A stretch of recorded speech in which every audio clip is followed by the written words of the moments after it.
Welcome to EDU9. నేను మీ రవిచంద్ర. మీరు morning లేచినప్పటి నుంచి మొబైల్ చూస్తున్నారా? ఆబ్వియస్లీ నేను చూస్తాను, మీరు చూస్తారు. ఇందులో తప్పేముంది అనుకుంటారు.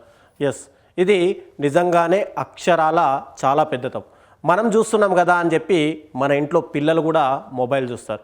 దీనికి రీల్స్కి, యూట్యూబ్కి అడిక్ట్ అయిపోతారు. దీని నుంచి బయటికి రావాలి అంటే చాలా ప్రయత్నాలు జరగాలి. కానీ మీరే గనక మీ మొబైల్కి ఎంత దూరంగా ఉంటే మీ పిల్లలు కూడా అంతే దూరంగా ఉంటారు. చిన్నప్పుడు మనం ప్లే గ్రౌండ్కి వెళ్ళి క్రికెట్ ఆడేవాళ్ళం, లేదా ఇంటి దగ్గర చిన్న పిల్లలతోటి ఆడుకునేవాళ్ళం. కానీ ఇప్పుడు మన ఇంట్లో పిల్లలు బయటికి వెళ్ళి ఆడుకుంటున్నారా అంటే అసలు ఆడుకోవట్లేదనే చెప్పాలి.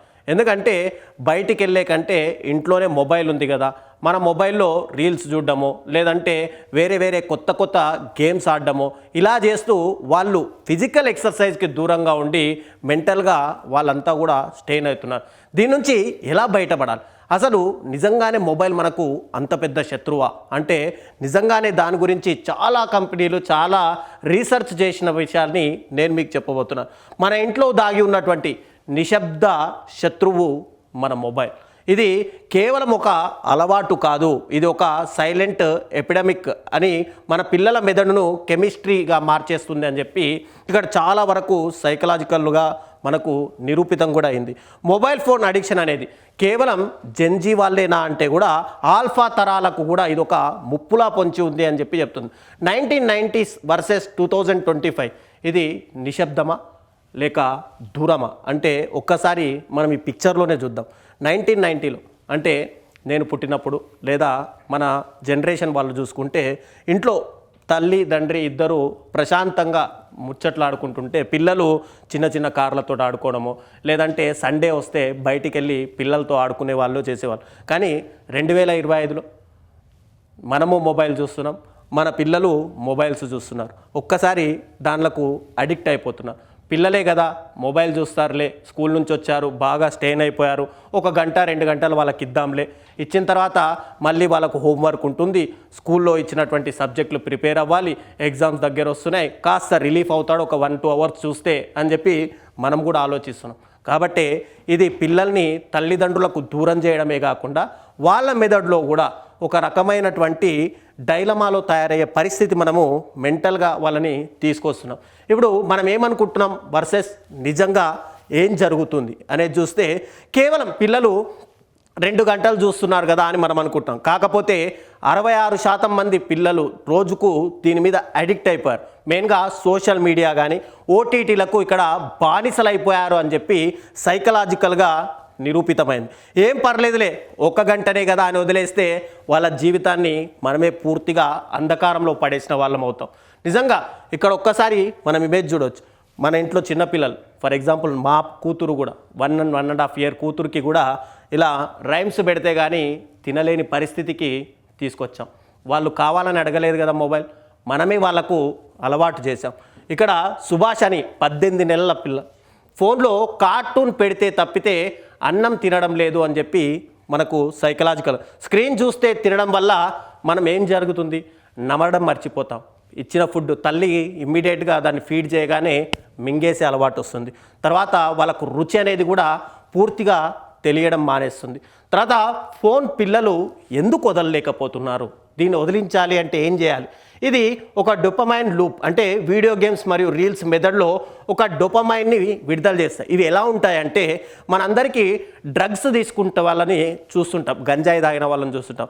వాళ్ళు ఆ 1 hour 2 hours పూర్తిగా మత్తులో మునిగిపోతుంటారు.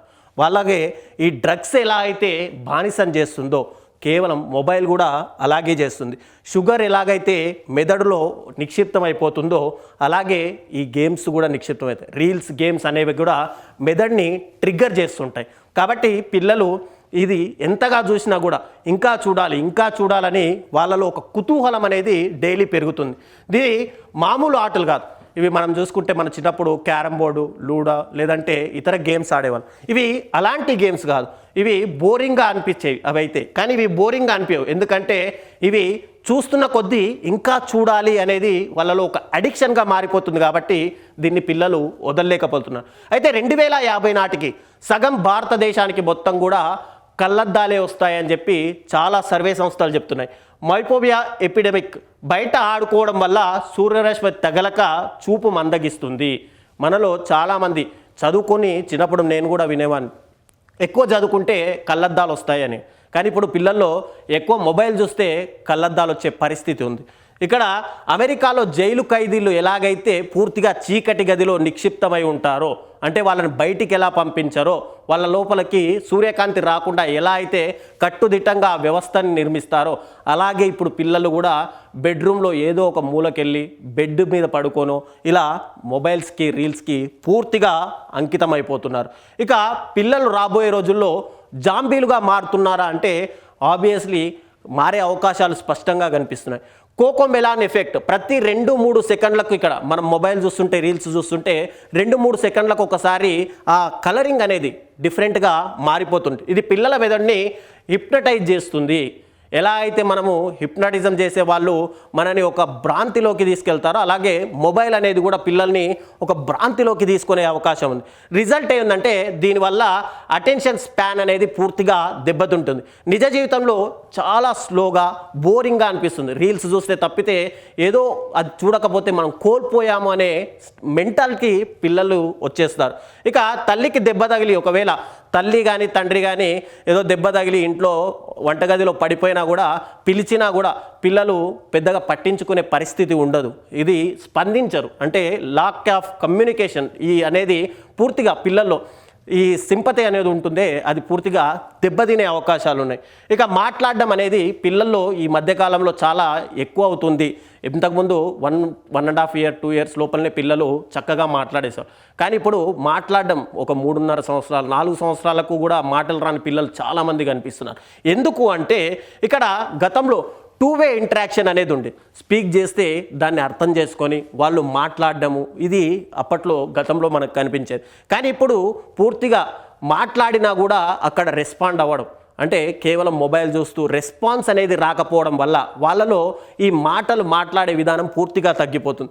ఎక్కువ స్క్రీన్ టైం వల్ల ఆటిజం లక్షణాలు కనిపిస్తున్నాయి. పిలిచినా పలకకపోవడం కానీ, కంటి చూపు కలపకపోవడం కానీ. మొబైల్ చూస్తుంటే ఇప్పుడు మనమైనా సరే, నేనైనా ఎగ్జాంపుల్గా మొబైల్ చూస్తుంటే దాని మీదే ఉంటుంది. పక్కవాడు మనతో మాట్లాడినా కూడా అక్కడ ఆన్సర్ ఇచ్చినా కూడా మన కంటి చూపు మొత్తం కూడా మొబైల్ మీదనే కాన్సన్ట్రేట్ అయి ఉంటుంది. కాబట్టి పిల్లల్లో కూడా ఇవే లక్షణాలు కనిపిస్తున్నాయి. అయితే ఇక్కడ టామ్ అండ్ జెర్రీ చూసి భాష అనేది ఎవరు కూడా నేర్చుకోలేరు. పిల్లలు తల్లిదండ్రుల పెదాల కదలికలను బట్టి ఇక్కడ భాష నేర్చుకుంటారు. అందుకే మనం ఇంట్లో పిల్లలతోటి వాళ్ళు చిన్న పిల్లలు ఉన్నప్పుడు కూడా మనం మాట్లాడుతుంటే మన పెదాల గమనికని వాళ్ళు చూస్తుంటారు. అలాగే మన భాష అనేది అక్కడే మొదటి స్టేజ్ స్టార్ట్ అవుతుంది. కానీ ఇప్పుడు కార్టూన్లు పెట్టి ఏదో సినిమా చూసించే వాళ్ళకు కేవలం ఆ స్క్రీన్ కలరింగ్ తప్పితే వాళ్ళకి ఆ మాటలు అనేది అర్థం కాని పరిస్థితి ఉంటుంది. రియల్ స్టోరీ చూసుకుంటే 3 ఏళ్ల బాబు కేవలం టామ్ అండ్ జెర్రీలపై సైగలు చేసేవాడు. మాటలు రావడం అనేది పూర్తిగా మానించేసింది. అంటే కేవలం సైగలు చేయడమే. టామ్ అండ్ జెర్రీ మనం చూస్తే కార్టూన్లో ఒక మ్యూజిక్ వేస్తాడు, టామ్ వస్తుంది, జెర్రీ వెళ్తుంది, మళ్ళీ జెర్రీ వస్తుంది, టామ్ వస్తుంది, ఇదే. ఇలాగే ఆ పిల్లోడు కూడా కేవలం సైగలతోనే నేర్చుకున్నాడు. అంటే మాటలు రాని పరిస్థితికి ఆ పిల్లోడు పూర్తిగా అడిక్ట్ అయిపోయాడు దానికి. తర్వాత ఆరవ్ మరియు కిషన్, ఈ ఇద్దరు గురించి మనం ఒకటి చెప్తే, ఆరవ్ ఫోన్ లాక్కుంటే, ఇక్కడ ఆరవ్ అనే పిల్లోని దగ్గర ఫోన్ లాక్కుంటే తలని గోడకేసి కొట్టుకున్నాడు. అంటే అంతగా మొబైల్కి పూర్తిగా అడిక్ట్ అయిపోయాడు. ఇక కిషన్ అని చెప్పి 10వ తరగతి పిల్లోడు ఫోన్ తీసుకుంది అని చెప్పి తన తల్లి పర్సులోంచి 15,000 రూపాయలు దొంగలించాడు. నిద్ర లేక పోషకాహార లోపము అతనికి వచ్చింది, న్యూట్రిషన్ ప్రాబ్లం. సో ఇది కేవలం మొండితనం మాత్రం కాదు, ఇది ఒక అడిక్షన్ అనేది ఖచ్చితంగా మీరు కూడా గుర్తుపెట్టుకోండి. ఇక పరిష్కారం ఉందా దీనికి? ఖచ్చితంగా ఉంటుంది. ఏ సమస్య అయినా పరిష్కారం లేకుండా ఉండదు. ఈ పరిష్కారానికి తొలి పునాది తల్లిదండ్రులే కావాలి. ఇక్కడ పిల్లల్ని మనం నిందించడం వల్ల, పిల్లల నుంచి మొబైల్ లాక్కోవడం వల్ల ఇక్కడ ఏది మారిపోదు. మీరు మొబైల్ వాడడం మానేసి మీరు పిల్లలతో స్పెండ్ చేయడం స్టార్ట్ చేస్తే పిల్లలు మీతో స్పెండ్ చేస్తారు. పిల్లలు స్కూల్లో ఏం జరిగిందో మీరు దగ్గర కూర్చోబెట్టుకొని మీరు వాళ్ళతో ఇంటరాక్ట్ అయితే వాళ్ళు స్కూల్లో ఏం జరిగింది, తల్లిదండ్రులతో ఎలా ఉండాలి, పిల్లలతో ఎలా మెలగాలి మీతో మాట్లాడతాడు. మీరు పిల్లలతో మాట్లాడడం ఎప్పుడైతే మానేస్తాడో పిల్లాడు ఫోన్తో మాట్లాడడం నేర్చుకుంటాడు. కాబట్టి ఇక్కడ మార్పు అనేది మీతోనే మొదలవ్వాలి. You plus child versus the screen. మీరు పిల్లల పక్షాన ఉండాలి, స్క్రీన్కి వ్యతిరేకంగా ఖచ్చితంగా పోరాడాలి. ఇక్కడ ఈ పోరాటంలో ఎమోషనల్ వాయిడ్ స్క్రీన్తో కాకుండా మీ సమయాలతో నింపండి, పిల్లల్ని దగ్గర తీసుకోండి. ఇక్కడ రూల్ నెంబర్ 1, వయసును బట్టి మీ పిల్లలకు ఫోన్ అనేది ఇస్తురండి. ఒకటి 0 to 2 years నో స్క్రీన్, పిల్లలకు ఫోన్ అనేది అవసరమే లేదు. ఇక 2 to 5 years పిల్లలు గరిష్టంగా స్కూల్ నుంచి, లేదంటే చిన్న పిల్లలు కాబట్టి 1 to 2 years పిల్లలు కాబట్టి 2 to 5 years లోపల వాళ్ళందరికీ గరిష్టంగా 1 గంట మాత్రం ఇవ్వండి. అది కూడా మీ పర్యవేక్షణలో పిల్లలు ఏం చేస్తున్నారు, ఏం చూస్తున్నారు అనేది అబ్జర్వ్ చేస్తూ ఇవ్వండి. 5+ years కంటెంట్ మరియు సమయంపై పూర్తి కంట్రోల్ పెట్టుకోవాలి. మొబైల్ ఇచ్చేసాము పిల్లోడు చూస్తున్నాడు అని వదిలేయకుండా దాంట్లో ఎలాంటి కంటెంట్ చూస్తున్నాడు, అడల్ట్ కంటెంట్కి వెళ్తున్నాడా లేదంటే కామెడీ కంటెంట్ చూస్తున్నాడా, దాన్ని మీరు ఎప్పటికప్పుడు పర్యవేక్షిస్తుంది. ఇప్పుడు కొత్తగా ఆప్షన్స్ కూడా వచ్చాయి మొబైల్లో, చైల్డ్ కంట్రోల్ అని చెప్పి, పేరెంటల్ కంట్రోల్ అని చెప్పి, వాటిని మీరు ఎనేబుల్ చేసి పిల్లలకి ఇవ్వండి. అలాంటప్పుడు వాడికి కావాల్సిన కంటెంట్ వరకు మాత్రమే వాడు చూడగలడు. 5 ఏళ్ల వరకు పిల్లలను స్క్రీన్కి ఎంత దూరంగా ఉంచితే వాళ్ళ మెదడు అంత బాగా ఎదుగుతుంది. కాబట్టి మీరు ఫోన్ వాడుతూ పిల్లల్ని వాడొద్దు అని చెప్పి ఎవరు చెప్పినా వినరు. ఫర్ ఎగ్జాంపుల్ నా తండ్రి నాకు చెప్పినప్పుడు కూడా నేను వినలేదు, నువ్వే వాడుతున్నావు, నేను వాడితే ఏమవుతుంది అని. కాబట్టి ఈరోజు నేను మానేస్తే రేపు నా పిల్లోడు మానేస్తాడు. కాబట్టి ఈ దాంట్లో మనం కూడా భాగస్వామి అవుదాం. పిల్లల ముందు ఫోన్ వాడడం పూర్తిగా ఈ రోజు నుంచి తగ్గించేద్దాం. తల్లిదండ్రులు ఎక్కువ ఫోన్ వాడితే పిల్లలు కూడా ఎక్కువ వాడతారని చెప్పి ఇక్కడ చాలా రీసెర్చ్ సంస్థలు చెప్తున్నాయి. ఇక rule number 3, no phone zones. Dining table మనం తినేటప్పుడు ఫోన్ని అస్సలు ముట్టుకోవద్దు. కుటుంబంతో మాట్లాడుకుంటూ పిల్లలతో టైం స్పెండ్ చేస్తూ తినాలి. బెడ్రూమ్లో నిద్రకు 1 గంట ముందు, మనం బెడ్ పైన ఉన్నప్పుడు కూడా దాన్ని చూస్తూ నిద్ర వస్తే కానీ పక్కకు పెట్టి పడుకోం. అలాంటిది ఎఫెక్ట్ కూడా చూపిస్తుంది. కాబట్టి నిద్రలేమి కారణాలతో రేపు పొద్దున మళ్ళీ ఆఫీస్కి వెళ్ళాల్సిన వాళ్ళు అక్కడ ఇబ్బంది పడతారు. కాబట్టి స్క్రీన్, మనం పడుకుంటున్నాం, తిన్నాము, 1 గంట వ్యాయామం చేయండి, తర్వాత పడుకునేటప్పుడు ఫోన్ ఆఫ్ చేయండి, 1 గంట తర్వాత హ్యాపీగా రెస్ట్ తీసుకోండి. దీనివల్ల మెలటోనిన్ హార్మోన్ని తగ్గిస్తుంది. దీనివల్ల నిద్ర సమస్యలు కూడా పూర్తిగా తగ్గిపోతాయి. ఈ హార్మోన్ కనుక వస్తే కనుక నిద్ర సమస్యలు వస్తాయి. కాబట్టి దీనికి ఫోన్ కూడా మనం దూరంగా ఉండాలి. మరి ఓకే రవి, చాలా బాగా చెప్పావు, ఫోను వాడడం మానేస్తాం, నువ్వు చెప్పినట్టుగా రూల్ 1, రూల్ 2, రూల్ 3 అన్నీ చేసుకుందాం. మరి ఏం చేద్దాం? చిన్నప్పుడు ఏం చేశారు మీరు? క్యారమ్ బోర్డ్ ఆడారు, లూడో ఆడారు, తర్వాత పజిల్స్ గేమ్స్ ఉంటాయి, ఇలాంటి గేమ్స్ ఆడండి. పిల్లలకు అవగాహన వస్తుంది. క్యారమ్ బోర్డ్ ఆడుతుంది, అరే నెక్స్ట్ కాయిన్ వేయాలి, ఇదేయాలి. తల్లిదండ్రులు బొమ్మరిల్లు ఫాదర్లా కాకుండా నార్మల్ ఫాదర్లా వాళ్ళకు ఫుల్ ఫ్లెడ్జ్గా వదిలేసేయండి. పిల్లలు బోర్ కొడితే వాళ్ళలో క్రియేటివిటీ పెరుగుతుంది.